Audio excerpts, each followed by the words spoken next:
ચક્રવાત ન્યૂઝના અહેવાલની અસર જોવા મળી હતી। મહેસાણામાં જેલની બહાર 3 માસથી રહેવા માટે મજબૂર બનેલી મહિલાનો અહેવાલ પ્રકાશિત કરવામાં આવ્યો હતો। આ અહેવાલ અનુસાર મહિલા 3 માસથી જેલની બહાર જે અઢીંગો જમાવીને બેસી હતી, તેમના બાળકો સાથે તે અહીં 3 માસ સુધી અઢીંગો જમાવીને બેસી હતી। સ્થાનિકો દ્વારા તેને નજીકના મંદિરમાં સ્થાન આપવામાં આવ્યું હતું। તેમના પતિને જેલ થતા તેમણે જેલની બહાર જ અઢીંગો જમાવી લીધો હતો।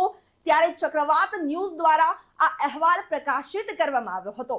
ચક્રવાત ન્યૂઝના આ અહેવાલને પગલે હાલ મહેસાણા પોલીસ એક્શન મોડ પર આવી છે। મહેસાણા પોલીસ દ્વારા મહિલાની તપાસ અર્થે જેલની નજીક કે જ્યાં તેને આશરો આપવામાં આવ્યો હતો તે મંદિર પહોંચી હતી।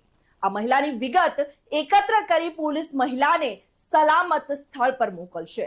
ત્યારે હાલ આ અહેવાલને પગલે ચક્રવાત ન્યૂઝના અહેવાલને પગલે પોલીસ એક્શન મોડ પર જોવા મળી હતી। રિપોર્ટર તરુણ પ્રજાપતિ સાથે ચક્રવાત ન્યૂઝ મહેસાણા।